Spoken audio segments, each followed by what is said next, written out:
just so that anyone who missed it can hear this later. Again, welcome everyone, and tonight's call is Getting Out the Vote, the shorthand often being GOTV or GoTV. All right, so the first thing I like to do is start off with like a couple fun cartoons here, and this first one, it's a little grainy, but you know, it's like these two little stick figures, and they're like, hey, do you think you'll vote on Thursday? This is clearly not necessarily the U.S. context. And this other guy's like, nah, there's a one-way street. You can't get down by bike on the way to the polling station. So, you know, I think the point for me of this slide is that while voting in elections and politics may be, you know, front and center in our minds as people who are really active on campaigns and active in a political party, and, you know, clearly we're sort of political people at some level, for the great majority of you know, Americans and other people in our communities, like, this is not the first thing that comes to mind when they wake up in the morning. You know, they're sort of like, yeah, there's an election, you know, especially this year in an off-year election where, you know, it's not necessarily on TV every day. It's the kind of thing that, you know, it's like, well, you know, if I have to be strolling by the polling place, maybe I'll go vote. But other than that, you know, it's not really that big of a deal. And so this is sort of what we're up against, is really trying to change that mindset and get people to take this stuff seriously and to go out of their way and, you know, take their normal routine and adjust it to make sure that they actually get out and vote. And then the next one is the other sentiment that we've got, and some of us may feel this way as well, the hooray, it's all over, can I have my TV back now? You know, and this happens maybe more, you know, in a presidential year where the election is just so overwhelming and people are just really sick of it. And so, again, it's really this uphill battle of really trying to capture people's attention, and not just during the campaign season, but really at the very end, the sort of sealing the deal and getting them to turn up at the voting booth and cast their ballot for your candidate. All right, so get out the vote, it really is different than other parts of the campaign. And so it's its own unique thing, and that's, I think, one of the things that we want to emphasize is that get out the vote is the final stretch. It's the final piece of outreach, and it's where you're, quote unquote, sealing the deal. So all throughout the previous part of the campaign, from the day you announced until right before get out the vote, so even right now, you're in campaign mode, and you're trying to, as Lynn Serpy would say, and Lynn is one of the great Green Party campaigners, you know, build your base, expand your base, retain your base, expand your base, retain your base. And so theoretically, you have some following already, and that could be other Green Party members. Throughout the campaign, your goal is to build that base and expand it, bring more people into the tent, add to the number of people, you know, that you can call and send information to, and who you can contact and communicate with. In the get out the vote phase, it switches, and it's no longer aimed at finding new supporters, but instead it's about getting those supporters to actually show up at the polls on election day. So as it says here, it's no longer about selling your candidate, it's about motivating those who are already on your side to actually do the one thing you need them to do, and that is to go vote. And so it's unfortunate, but just convincing people that you're the best person for the job is not enough. You also have to convince them that it matters enough that they need to go and actually communicate their desire through the electoral process. And so, you know, often there's times where we'll talk to people and they're like, oh yeah, I supported that guy. Well, did you vote? No. And, you know, so who cares? I mean, at the end of the day, if the person isn't voting, it doesn't matter if they think you're the best thing since apple pie and mom and, you know, whatever. Like, they have to actually go into the voting booth and vote, or it doesn't count, literally. So get out the vote is a really important piece of campaigning, and I think I think a lot of Greens take it for granted, or they don't really put emphasis on it because, again, we're the type of folks, generally speaking, who are really into politics and really care about all this stuff. And we're the type of people who have had our minds made up about who we're going to vote for, months before the election. Maybe we're super voters. We vote every single time because it's our civic duty. But again, the great majority of the public is not that way. And so it's really about convincing folks that they need to go and actually cast their ballot to turn this thing into reality. All right, so I think the other thing, and what I like this quote, is I think Trevor may have bitten off more than he can chew at this time. So this is, I think, indicative of a lot of the work that we do in the Green Party, where it does feel like this gargantuan task, and, it's just a really big project, and we've bitten off a little bit more than we can chew. But to use another, I guess, little parable or story or whatever, the saying is, how do you eat an elephant? Well, you one bite at a time, right? And so, it is a big project, but it can be done, and the way to do it is to sort of break it down into its component parts. And so one of the nice things that we'll do is Jason is going to talk a lot more about sort of the nexus between voter targeting and get out the vote, and really thinking about the numbers behind all this. But there are ways to sort of take your large district and break it down into manageable chunks. You're not going to knock on every single person's door to remind them to vote.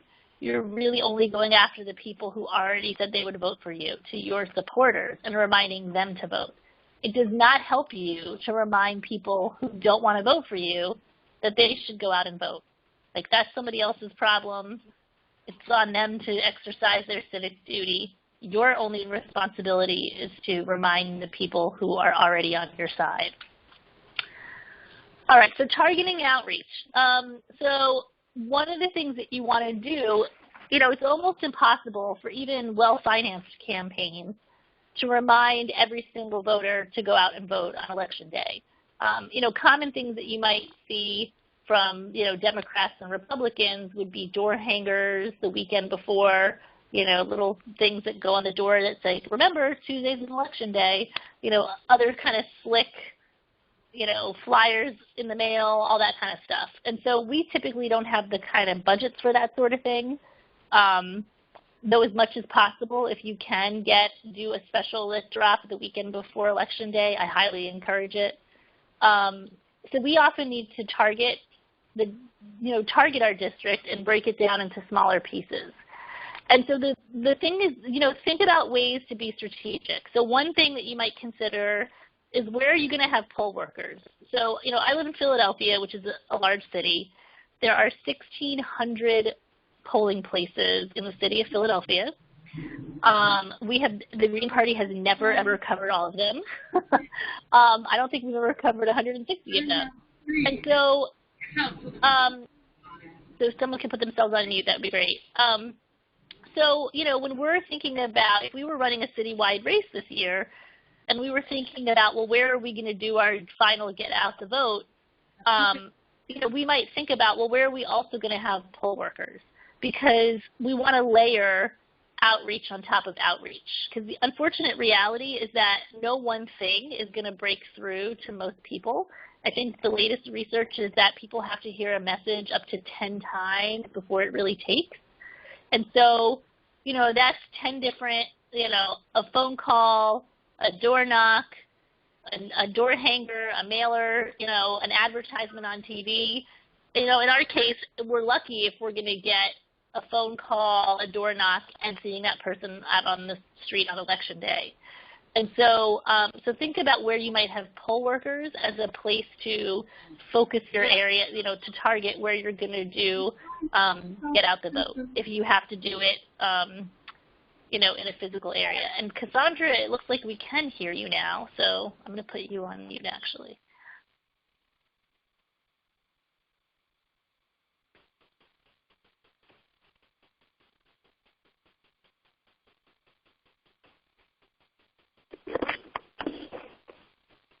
Looks like Hillary herself on mute at the same time.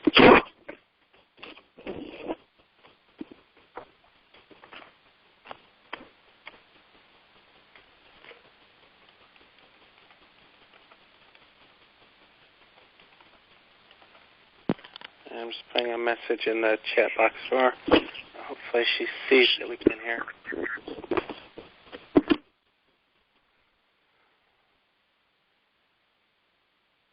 I think you may have muted yourself, Hillary, because we cannot hear you now.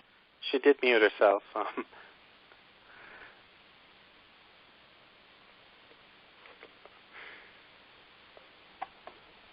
Phone number is also showing up as not available, because I think it's through the computer.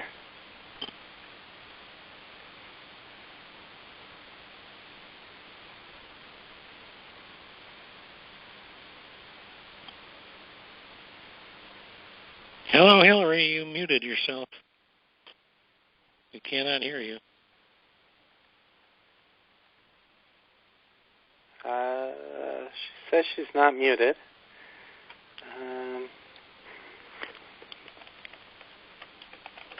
I don't hear her.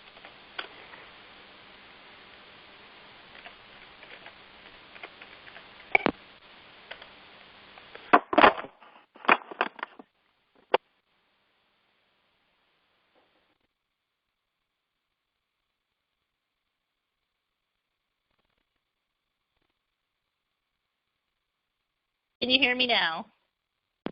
Yes. Aha, okay.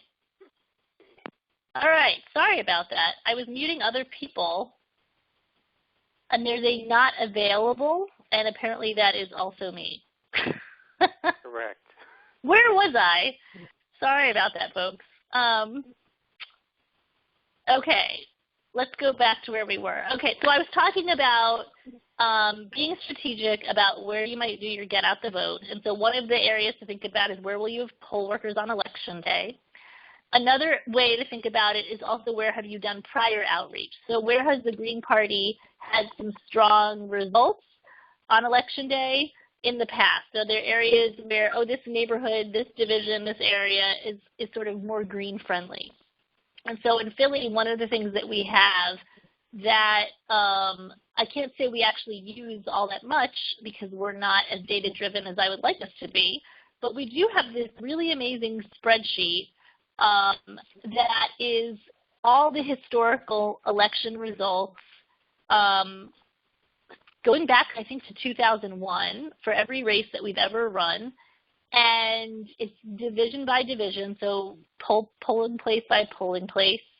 And there's like one column for the actual result for that polling place, and the next column is some sort of formula that basically says put a checkbox here if the number is higher than whatever the citywide average was. And so it's basically what it's doing is comparing the results in this particular polling place with the citywide average.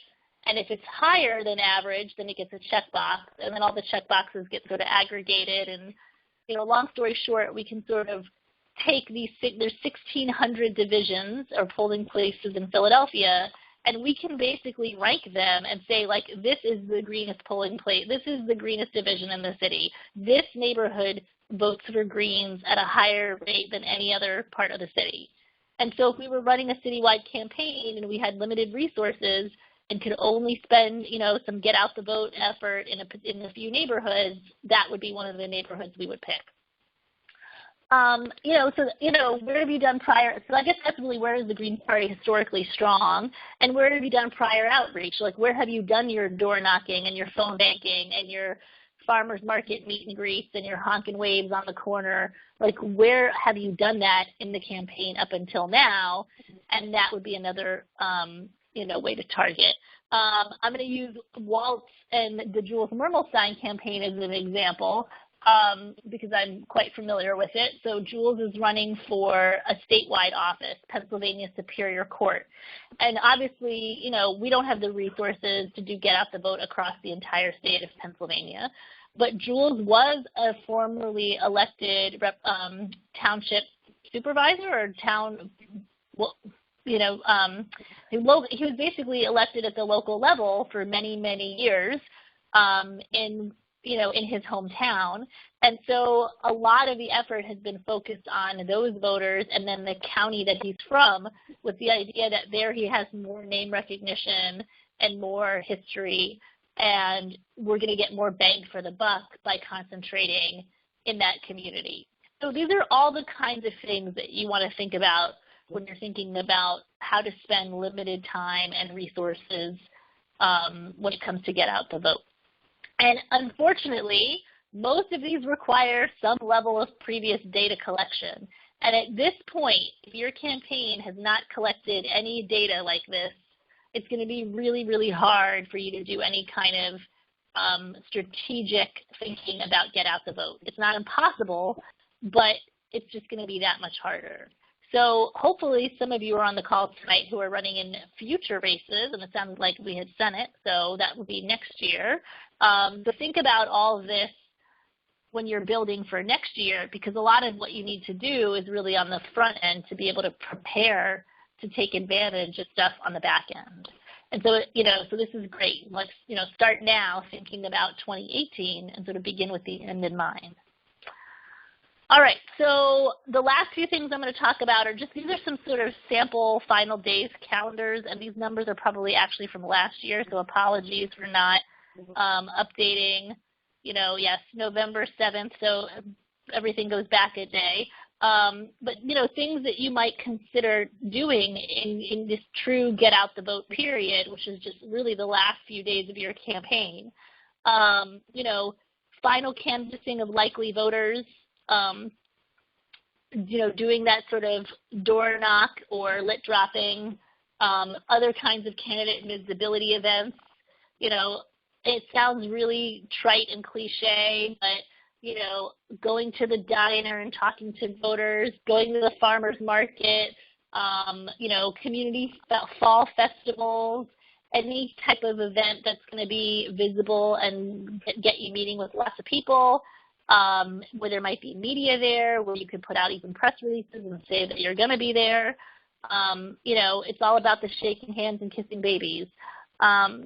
Sunday, again, you're going to be doing more final canvassing, and you're going to probably be distributing materials to poll workers if you haven't done that already. So the actual election day stuff that they're going to pass out at the polls, signs, little quarter cards or door knockers, any kind of thing that they're going to hand to people.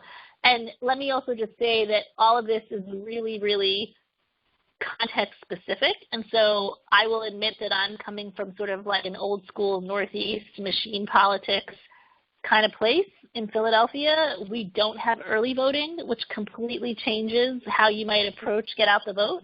And I would love to hear, from anyone else who is in a state that has early voting, how it's different, because I'm sure it is. And we're also allowed to stand, in Philadelphia, we're allowed to stand 10 feet from the poll and, hand stuff to voters basically as they walk in, as long as we're 10 feet from the door. I know in other states it's 50 feet. It's like across the street. And in some places it's essentially so far away that no one actually does this kind of stuff. Essentially all the work has been done up until that point. So just keep that in mind, that your local context really matters, and you will know best about what is and isn't possible. But in a type of situation where you are going to be handing out materials on election day to voters, obviously that stuff needs to get distributed, and that the weekend before seems like the time to do it. That Monday you might be doing final phone banking. It could be robocalls. Again, if you're likely voters, you're going to be pumping up your social media, again, distributing more materials to poll workers, and then, of course, Election Day itself. And Election Day itself is still get out the vote time. So I think one of my earliest memories of a campaign, it was in Sherry's neighborhood, actually, before Sherry was in the Green Party, but up in Kensington. And I was volunteering for our Green Party candidate. I think this was 2001. And, and I was super young at the time. I had barely done any election stuff. And I remember the Republican going into the polling place repeatedly and talking to the election board and essentially just like looking at the list of who had voted, not obviously how they voted, but just who, like, you know, basically he would come in and he'd be like, oh, have the Smiths voted? And they would say, yep, no, you know, yes or no. And then he would, if the answer was no, he would go run and get the Smiths. And so, you know, it's again this very like old school machine style politics. But, you know, even on election day, you know, knowing who has come to vote. And I think the more legitimate way would be if you have your list already and your person on the outside who hopefully knows the community and knows their neighbors, as people come in, they can sort of check off like, oh, there comes the Smiths. Okay, there comes the Joneses. Oh, we got Mr. Jones, but not Mrs. Jones. You know, you shouldn't have to, or theoretically even be allowed to, go into the polling place and ask who's come to vote. But, you know, the idea of like really turning out every single vote that you think is in your camp, and the only way to know is if you're actually paying attention and tracking who has come, and then, you know, literally going and knocking on doors and calling people up and reminding them, you know, 5 o'clock at night, you know, there's still 2 more hours, 3 more hours to come out and vote, is what it sometimes takes. All right, so that's it. I think the piece talking about, like, well, who are your likely voters? Again, if you have been keeping track throughout your campaign, as you've been meeting people and talking to them, knocking on doors, making phone calls, you know, shaking hands at whatever event, hopefully you have been getting a sense of, well, how likely is it that this person is going to vote for me? And in some cases, you just point blank ask, like, can I count on your vote on election day? And if the answer is yes, you know, they're, let's say, a number 5. And, you know, and I've seen some scales where it's the opposite, but I don't really care what your scale is, just have a plan.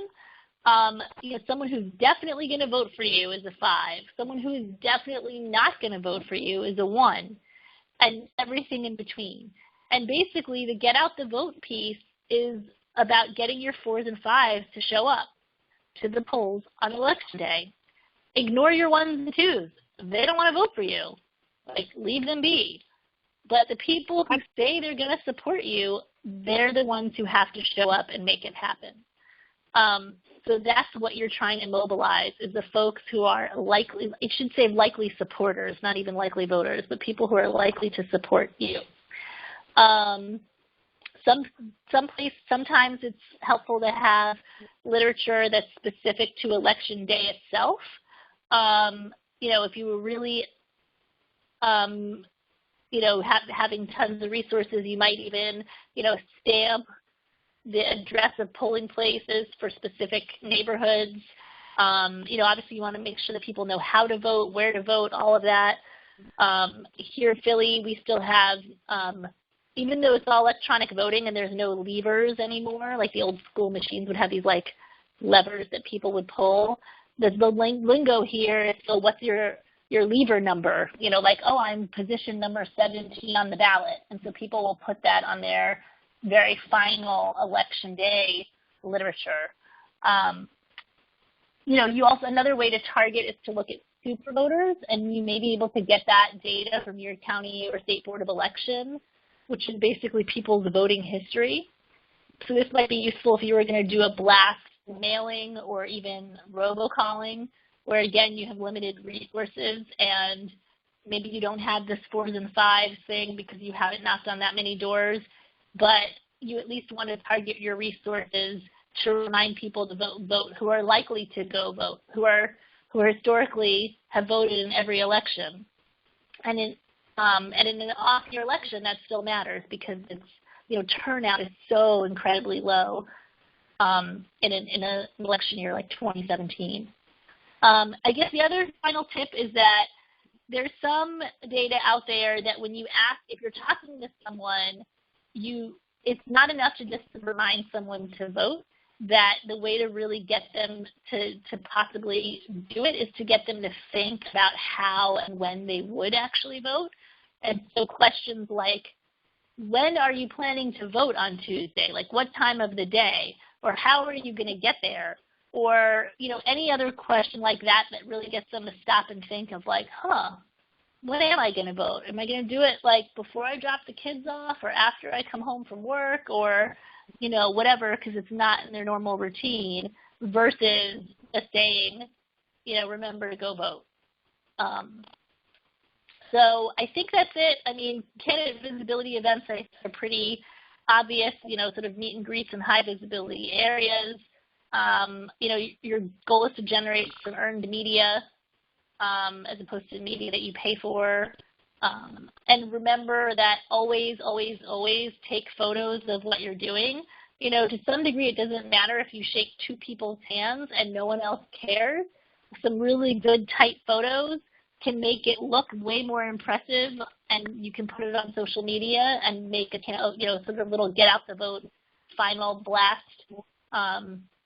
social media campaign to promote your candidate. Phone banking is obviously another way to do the final push. I know that's something that we're working on with Jules' campaign, is to do a bunch of robocalling, mostly because I think a lot of folks don't even know that he's on the ballot, that there even is an election, that we vote for Superior Court in this state. It's not exactly the hot election of the year. So just kind of, reminding people that election day is coming up, that there is this candidate on the ballot. And the way they're targeting is going after everyone who is not Democrat or Republican, because we believe that they'd be more likely to vote for a Green, pitched as an independent.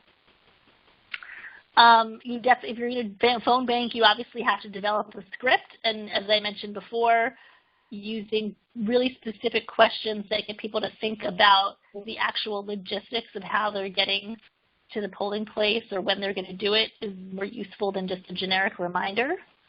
And even though apparently, we're going to do robocalls, there is some research, sadly enough, that robocalls are not super effective, but it is also a very, it's an efficient way to cover a lot of territory with relatively little money. And so, I wouldn't necessarily recommend that people do this instead of other outreach, but more in addition to. All right, we've talked about social media, and I think a lot of this is now old hat to folks. But know that you can have a campaign, that's about election day itself, the day of, again, tweeting, posting, the candidate, him or herself, out and about on election day, them doing their own vote. All those things are fodder to keep the buzz going and to remind people that they also need to vote. And, distribution of election day materials, that is, I think, also pretty standard stuff: flyers, palm cards, signs. Even if you don't have a volunteer at a particular polling place all day long, if someone can throw up a sign in the morning, at least that is there to remind people that your candidate exists. Having voter lists for that precinct for that person is key. We talked about, tracking people who have come into the polls and who haven't. If you can get everyone T-shirts, that's amazing. At minimal, a sticker or a pin, something that identifies them as part of your campaign. And then, of course, you also want to have, contact information so people know, who to call if there's emergencies or irregularities. That's certainly something that we've experienced here in Philadelphia. If anyone was following Sherry's campaign for state representative earlier this year with the special election, I was actually the point person for all the irregularities, and there were many. But people knew, call this number and report what you're seeing. And other things could just be call this number if you run out of literature, or, you need to take a break and someone needs to relieve you. And it's also nice, and this isn't really a get out the vote thing, but the candidates themselves needs to be managed and kind of babysat during the day and just, distracted from the stress and, and craziness that is election day. I mean, it's almost like, gearing up, you've been planning a wedding for a year, and suddenly it's the wedding and you're the jittery bride, right? And so somebody needs to kind of keep the candidate focused and calm and, a little distracted, so that they're not sweating and stewing and pacing back and forth and making everyone else crazy, if at all possible. So some lead person who actually stays with the candidate and kind of, is their handler, so to speak. And that's it. So there's some stuff from Yale. Hopefully this link is still good. I want to turn it over to Jason, who has a different take on this that's much more data-driven, and we'll go through that, and then we'll open it up for discussion and conversation and questions. So let me just switch to his PowerPoint here. All right, Jason. All right, it does look like most people are following along on the computer, so that hopefully should help. Great.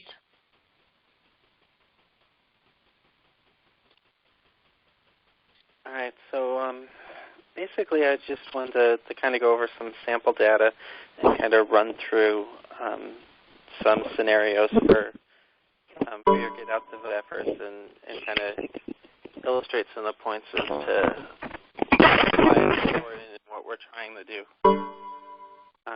So as Hillary talked, when you're making your spreadsheet or however you're creating that database to track your potential voters, you want to make sure that as you go along, you're ranking them.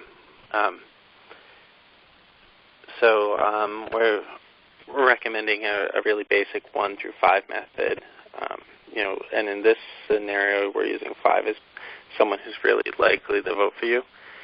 And these are all filled out by the candidate and by volunteers as they go through. So remember that the rankings are sometimes a little bit subjective based on who's doing it, and sometimes you're not getting the most accurate information back from the individuals that you're talking to, your potential voters.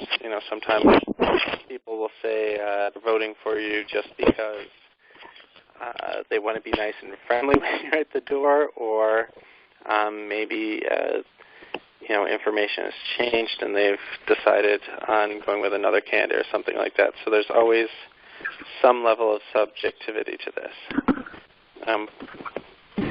But you can see here that we've thrown some rankings into a bunch of fictitious people. So for this sample data, we're doing an election of about 2,000 voters with a well-contested election, so we're expecting a high voter turnout. There's 3 candidates in this race. We've said that our campaign manager set our election threshold of 400 votes. That's the target that we need to get elected. Hold on, I'm going to just mess with the phone for a second. All right, is that louder? Can you guys hear me? I'm hoping you can hear me. So the campaign manager set the threshold at 400 votes for the target goal for election. And the campaign is targeting about 1,000 voters. So they're trying to get 400 votes out of 1,000 voters. That's, you look at the entire body of the electorate, and that's too many people to concentrate on, so the campaign team has targeted 1,000 people to really focus on throughout the entire election cycle. And it's active door-to-door canvassing, so we have a good idea that some of these rankings are pretty solid. All right, Hillary, you want to switch to the next slide? I assume you have to do it. All right, so heading into the final week, here's the breakdown of some assigned voters, and you can see that the data skewed a little bit more towards towards the 3s and the 4s. So there's a general positive feel towards the candidate and how likely they are to vote for your candidate out of the ones they've targeted. But there is a good chunk of data where there just isn't a good feel, whether they haven't had the personal contact or just couldn't tell from their interactions. Next slide, Hillary. So this kind of runs through the math here. You want to go back one?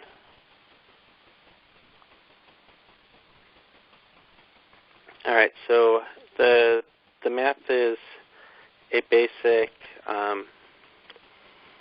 you take the total number targeted in each rank, and you multiply that out by the percentage of the turnout, so the number of people voting there, and then the percent that's going to vote for you. We've kind of estimated in those percentages that'll vote for you, kind of going with, your knowledge of the actual election. Like we said, 5s on your spreadsheet are someone who's definitely going to vote for you, but there's always going to be some margin of error there, whether it's somebody who's just not being honest, or something has changed, or your numbers are never 100%. And as that multiplies out, so for the first line there under the number 5 rankings, it equals about 32 votes for you and 1.5 votes for the Democrat and half a vote for a Republican, and it kind of washes out down at the bottom. You can see the vote totals, and in this situation, obviously the Democrats winning pretty easily here. All right, next slide. And Hillary, jump in if I'm missing anything from my notes on the bottom. Sure. Which I can't see. Oh, you can't see them either? No, because I have it maximized. So, if All right, don't worry about it. Okay. All right, so this slide shows that we're targeting all of our target voters, all 1,000 of them, and so this is pushing a real GOTV effort towards all your targeted voters. And what you can see here is because there's so many voters that were undecided or on a less likely, it actually hurt the campaign to try and get everybody they had targeted to the polls. So you really want to make sure that you're targeting the likely voters and not just everybody that you've been going to week after week after week. When you get to this point, if there's people that you think are unlikely to vote for you or less likely to vote for you, it does not help your campaign to try and get those people to the polls. This is the time where you really need to be thinking about paring down that list to just the people that you think you're going to be able to win over and get to the polls. All right, next slide. Sorry, there's this delay. Yeah, I can tell. All right, so this one we're looking at just a GOTV effort with the number 5, and you can see that the turnout number there is jumped up to 75 for the people that we have ranked 5, and that's because there's a real effort by the campaign to reach out to all those people and make sure you get those people to the polls, and that obviously lessens the margin of loss and increases the vote totals for the green. All right, next one.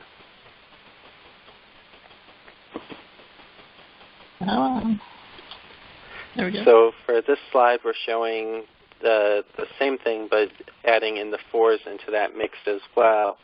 and the loss margin's down to 26 now, so it's a lot. The race is getting a lot closer. And for the graphs at the bottom, I'm just showing the top end of it, so you can see the differential a little bit better. All right, so one more, I think, for this scenario at least. So this is showing those people that are in the fence as well. So we're going after those threes here as well, and you can see for the threes, we've got about half of them going to the green candidates, and then the other half are being distributed between the Ds and the Rs. How you do that math is really going to be based on your knowledge of the people you're targeting. So if you're targeting all Ds and greens and independents under a certain age, then that breakdown of those in the unsure that aren't voting for you might go more towards Ds than Rs. So when you're trying to do this math and figure things out ahead of time, you really want to have a good handle for who your targeted people are, and if they're not voting for you, who are they going to be voting for? All right, next one. And for that slide, you can see there's only 11 votes away at that point. So for the next slide, this is just showing that if we focused a ton of attention on those number fives and went to everybody's house and picked them up in the car and brought them there, it still doesn't really make enough of a difference with that breakdown that we had. So what we're seeing from this data is that even our greatest get-out-the-vote effort isn't going to be good enough, and we needed the campaign to do more.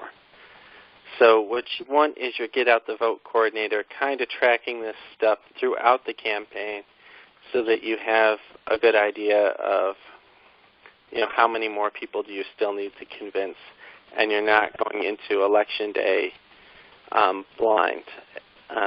So just kind of showing that the work that we did wasn't good enough, and you really want to know that ahead of time. The next one.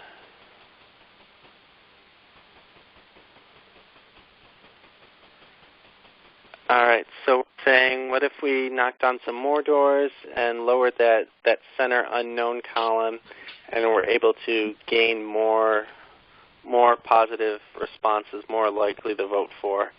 So we shifted some of those numbers over, and you can see from that graph there that it is really leaning more towards the fours there, and it's kind of shifting towards the positive. So it's showing a stronger campaign.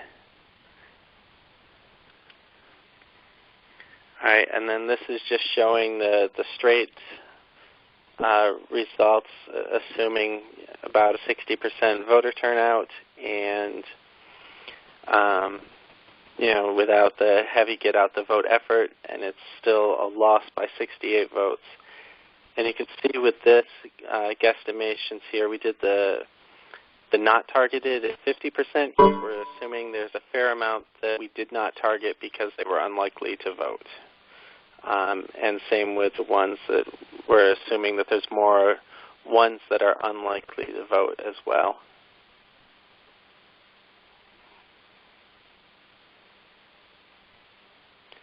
All right, so again, we're showing what happens if we target all 1,000 of our targeted people in the get-out-the-vote efforts.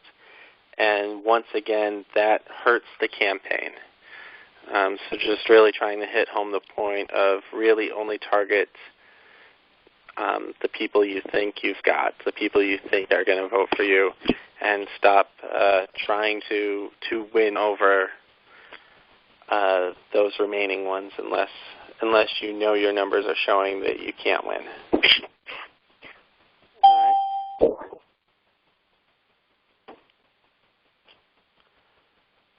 So again, just showing the focus on just the fives, and you can see there's a good-sized jump in the green candidates column, but still not quite enough. Next one. And then moving on to the 4s, another jump, and now it's within 30 points, or vote, sorry.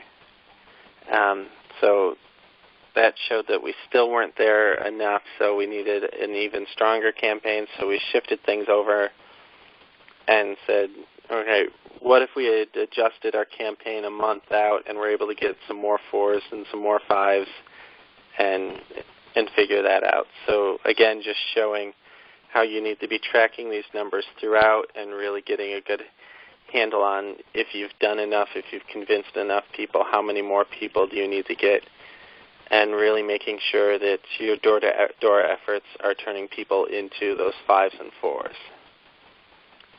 All right, next one.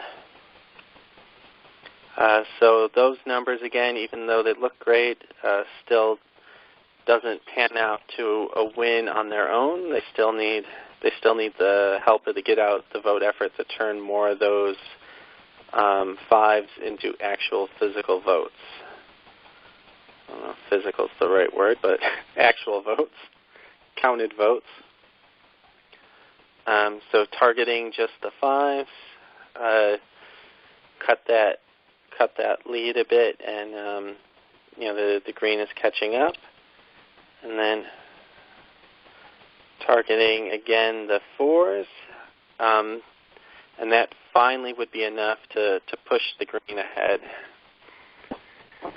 So you can see that there's, the math is pretty basic, but it's something that you really need to be tracking throughout, and really shows why the get out the vote effort is important and why it's important to know your numbers and know how many votes you need to cross that threshold to win, know how many votes you need to get. And this goes back to day one of the campaign, where you sit down in a room and say, how many people do we need to vote for us? How many people do we need to talk to find that many people to vote for us? And who are the people that we want to start talking to get to that number?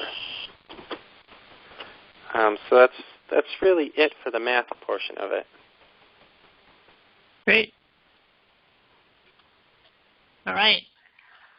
So I think that's basically it for the formal presentation, and I just wanted to open it up for questions, comments, other perspectives. I mean, I don't know how things are in Syracuse, but I'm going to suspect that because it's the Northeast, it's probably a little more like Philly than some other parts of the country. And so I would just love to hear, and I know we've got some experienced campaigners on the call, so.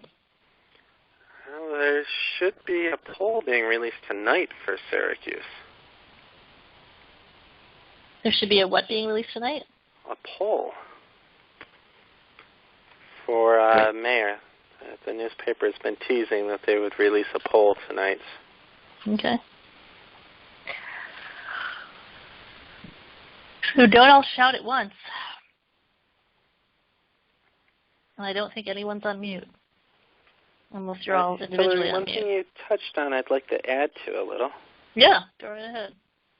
You talked about going in and checking on who had voted. Mm-hmm. In most states, that is legal.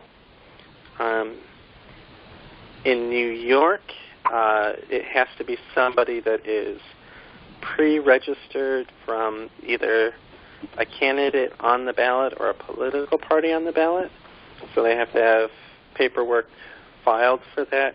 And they can't go in and say, did the Smiths vote? But they can go in and say, I'd like to see the book for who is signed in. Right. And you can't campaign in there. You can't wear like a campaign T-shirt in there or anything, but you can go in and write those down. So make sure you check your local election laws. But most places that is allowed. Good to know. So, Any questions? Did everyone understand all of Jason's math? Could I ask a question?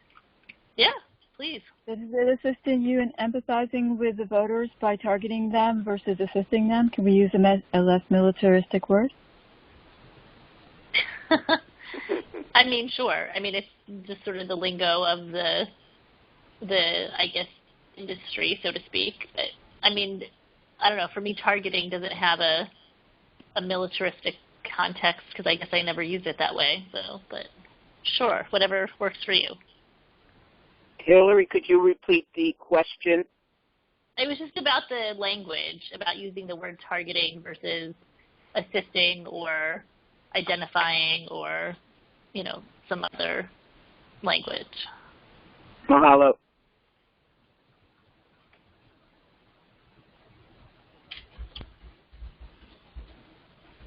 Hillary, I have two things to say. Yeah, go right ahead. Thank you. Can people hear me? Is it coming out clear? Yes. Yes. Okay. I liked your point early on when you mentioned some states have early voting, some don't, and early voting in Hawaii has 3 components, or voting does. We have mail-in, which starts a couple of weeks before Election Day, so advertisements have to be done, and targeting actually, because it turns out today half of all voters go in and or walk in early. And walk in early is limited to just a couple of days before election. So in the last election, over 50% had voted already by Election Day. So that does make a difference, like you said. The other thing is, first of all, let me thank you. I'm always amazed at the amount of information in these teleconferences and webinars, and I see how it, in a perfect world, and you had unlimited crew and support, how so much of this can get done. And there's always a bit of sadness that so many of these things with more people and more money, and it's you know, I've run a few races in the past. And the other one is where you register by, makes a difference in targeting. Again, in Hawaii, you do not register by, you just register. And, and one other, just as an FYI, we're one of 5 states where there's no write-in voting at all, and one of 9 states where in presidential races. So the information is really targeted towards local races, and that can be a council race, a city council race or county mayor, etc. But it's just so, the information was great. So thank you again, Jason and Hillary. Thanks. And I think your points are important. You were breaking up a little bit there, but I think you're right. Not every state even has voter registration by party. So, you know, it really is context specific, and I would love to get to the point where, you know, we maybe had 5 of these calls going on for different types of states or different regions of the country that have different, you know, general setups that, because I think you're right, with early voting or with nonpartisan registration, it really changes things greatly in terms of, you know, what you're focused on, what you can accomplish, what kind of data you can pull, et cetera. And I guess the other thing is just like, yeah, I mean, we're not trying to depress people with like, oh, these are all the things you should have done for the last 10 months, and because you haven't, oh well. You know, no, it's just always about, you know, getting better and learning more. And, you know, I'm on all these calls all the time saying about what everyone else should be doing, and I've never once been a part of a campaign that actually did it all. So, you know, by no means, like, I mean, I think there's a handful of Green Party candidates out there that are really doing amazing work this year and running really professional, nice-looking campaigns, but it does take a lot of resources to do this. But, you know, I think if, you know, I'm really pitching this more to the 2018 candidates on the call of really thinking now about, you know, how will you be prepared for this moment a year from now? what will it take? Well, it's going to, and I think the way Jason said, you start with this like, okay, we need 5,000 votes. Well, how are we going to get 5,000 votes? It means we need to connect with 10,000 voters. Well, how are we going to connect with 10,000 voters?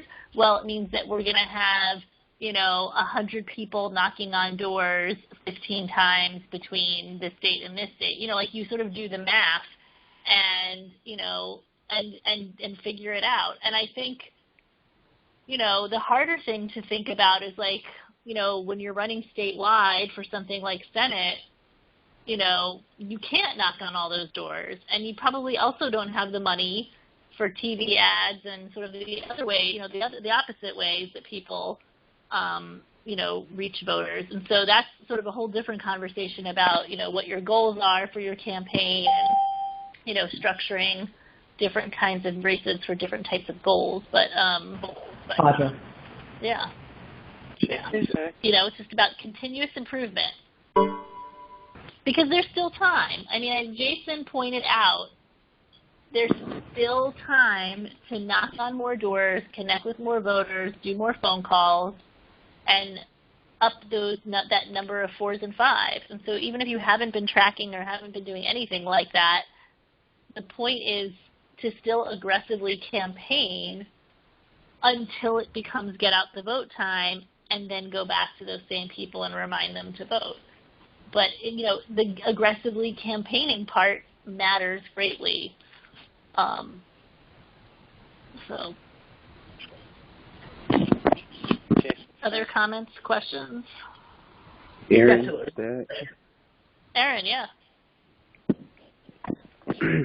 I wanted to I have one clarifying comment, and that is there's a lot of confusion between the terms voter targeting and voter ID.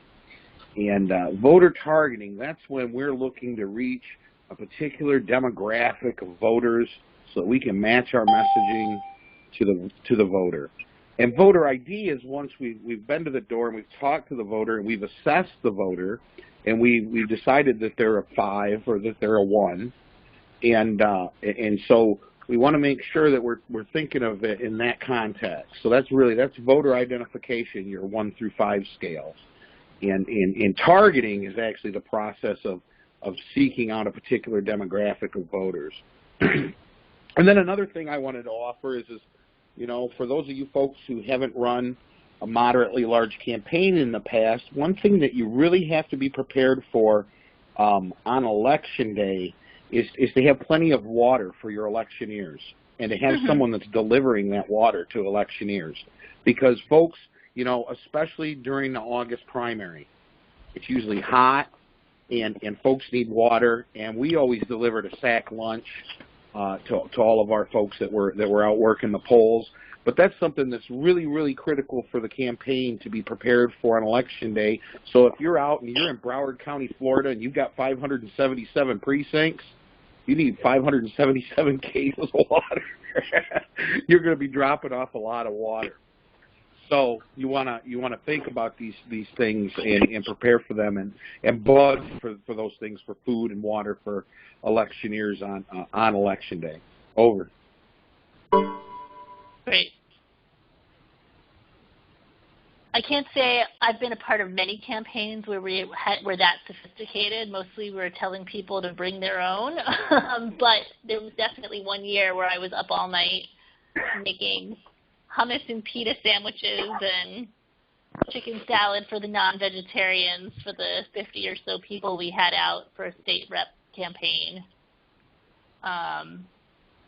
Yeah. All these fond memories of various campaign activity. Anything else? Yeah, Walt. With your 4-day, you had your little 4-day schedule leading up to the election on the Saturday. Like, I wanted to ask you what your thoughts on, about some sort of contingency, like if it's like storming, can you swap days or how, we should really plan to be able for something unavoidable, something like that happens, to be able to to, do what you're going to do Sunday, do it Monday, and then reverse and have the people make calls on Monday or something like that too. But yeah, I mean, that makes sense. I mean, to be honest, I haven't thought about it, but yeah, of course, right? Like if it's pouring rain, it doesn't make sense to be out and about on the streets necessarily.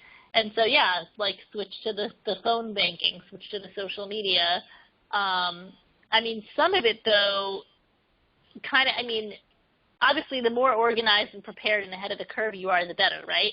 So, right, exactly. If you can be distributing your signs a week before, 2 weeks before, great. I've just been, unfortunately, a part of way too many campaigns where, it's like the money is tight, you're just getting the signs in is like sort of at the, 11th hour, and then literally it's the weekend before where, one poor person is sort of racing around town dropping off kind of these election day kits where it's like a couple of signs, a stack of literature, and a button or something. So yeah, but yes, always plan B and plan C, is always a better option, that's for sure. All right. Okay, thank you. Yeah, but I think, the analogy that comes to mind is like, a camp counselor, right? They have to have a rain day plan for like, what are we going to do with these kids to keep them occupied? And, they have a whole set of games and other things that they can pull out of their hat as need be. And I think a well-run campaign is no different. If this is going to be a door-knocking day, but it's raining cats and dogs, like, well, let's do this other thing instead. And having those other things in your back pocket and the ability to sort of turn on a dime and get either volunteers to commit to something else or mobilize a different set of volunteers, that's the sign of like, a well-oiled machine. Right. So I guess on that point, one thing that I want to put out there is that this is really hard work. And so first of all, I commend everyone who is running a campaign, assisting on a campaign. It's really hard. And so I'm going to say, like, and therefore you should do it again. And what I mean by that is that it takes a lot to sort of get these systems up and running and to create that level of teamwork and processes and, communication channels and everything. And so I often reckon, like, when people say to me, like, well, I want to run for something in 2019, I'm like, great, run for something in 2018. Get all the kinks out in that first smaller run, and then, build up those systems, get your feet wet, get a sense of how these things work so that when you're really trying to go for it the following year, you sort of already know a little bit about what you're doing. And so, I would say anyone who's running in 2017, win or lose, I hope you run again in 2019 if that's the cycle, because hopefully you'll be running for re-election. But if you're not, I hope you run again anyway, just because you now have experience that you can, learn from.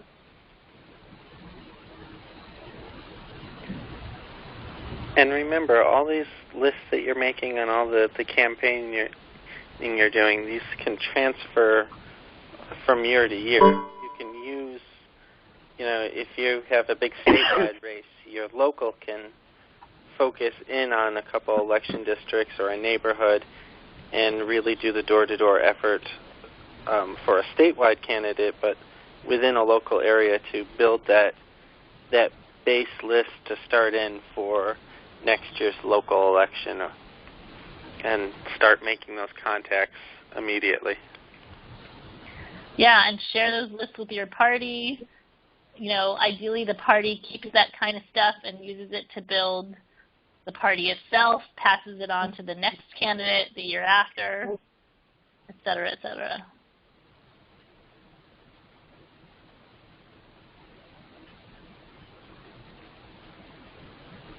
All right.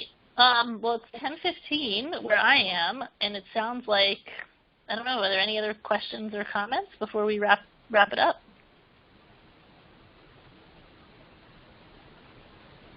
Nope. All right. Well, thank you all, and good luck.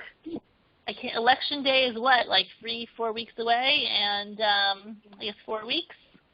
Right. So I know you're all going to be busy, and good luck to everyone. Cool. Thank you.